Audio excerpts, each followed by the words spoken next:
everyone, my name is Paige and welcome back to my channel. Today is my monthly reading wrap-up and TBR. So for September, I didn't do quite as well as I normally do. I only read 4 books this month. I did get quite a few others pretty decently down, but I did not finish them. So I'm a little bit behind of where I would like to be for my yearly reading goal. But that's okay because I think October is actually going to go really well. So most of the books I read in September are actually either audiobooks or books I had gotten from the library, so I don't have them anymore. But I'll always put them on the screen, either on this side of me or this side of me, whichever one I feel like at the time. It may alternate. But like I said, in September I read 4 books. So the book that I ranked in the bottom, but just remember, I generally enjoy most books. I will tell you if I don't, but I generally do. Just because it's ranked as number 4 does not mean that it was not good. But I don't use the star system because I don't personally like it. I tend to rank most books 4 or 5 stars even if they don't really always deserve it. So I just use the number system. Number 4 was In Order to Live, a North Korean Girl's Journey to Freedom by Yeonmi Park. So if you haven't heard of Park, she defected from North Korea, escaped into China, journeyed through China. There are some trigger warnings in here if you have issues with learning or listening to things or reading things that involve sexual abuse or human trafficking. This book is not for you because it is her memoir. So all of these things really did happen to her or her family. So trigger warning there. If those things, if you're able to talk about those things or listen or read those things surrounding those issues, I would recommend this book. You can definitely tell that English is not her native language. Whether or not she actually wrote it, I'm not sure. And I also listened to it on audiobook, and they did have a Korean voice actor do it. So the person who read it did also have an accent, and that kind of just immersed you into the story a little bit more and kind of made you feel more connected with Park. Number 3 is Priory of the Orange Tree by Samantha Shannon. Like I said, this does not mean I didn't like it just because it ranked in the second half. I only read 4 books, so so this book, I love the world building. I love the idea. There are just parts of it that dragged a little, and that is the only reason why it ranks further down on this list than any of the other books that I read or listened to or anything like that. Like I said, that is the only reason why. It's just because there were parts of it that were absolutely brilliant. I could not tear myself away, but then there are other parts that I'm like, did we really need this? And that is just my personal opinion of that book. Otherwise, I did enjoy it. I think it is an excellent fantasy. The world building was great. The characters were very diverse and you can distinguish them from one another. So I liked it, but it was not my favorite this month. So the book that ranked at number 2 is Atalanta by Jennifer Saint. I had read Ariadne by her through the Book of the Month Club, and I really enjoyed it. So when I saw this at my library, I went ahead and I picked it up. I liked Atalanta, and I liked the story that it told. I feel like Atalanta is one of the ones that I had not personally heard of as much. I don't know if it's because it is more of a feminist character, but I had heard of Ariadne and her story and how she had married Dionysus. So I don't know why I hadn't heard of her as much as I have some of the other females in Greek mythology, but I did enjoy the story. I thought that it was interesting. I would find it more interesting to also go through and look at other retellings of Atalanta, if there are any, to kind of compare and contrast. I thought that she was very independent, and that was very attractive to me as someone who feels like I am an independent woman. I don't know if I actually am. But yeah, so Atlanta, if you like Greek mythology retellings, Jennifer Saint is really good with it. I think she has her degree in classics, so she knows her stuff. But yeah.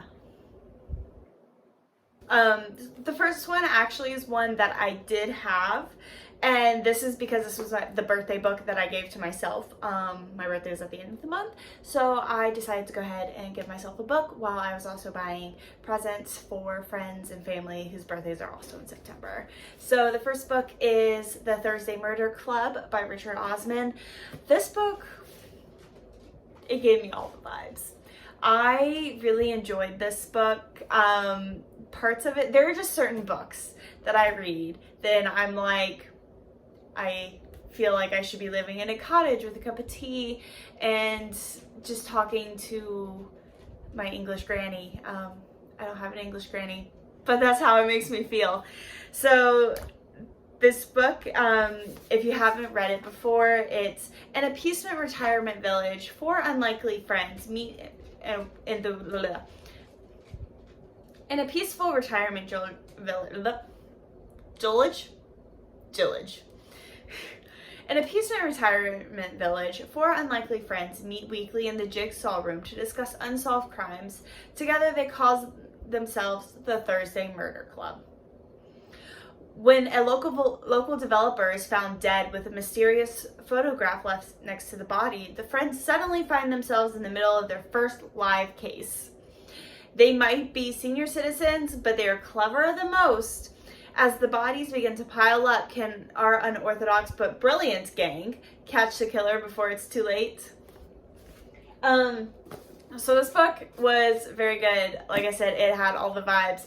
If you're a fan of like Only Murders in the Building or shows like that where it's crime but there's a humor component to it, I would definitely recommend checking this book out. I really enjoyed it.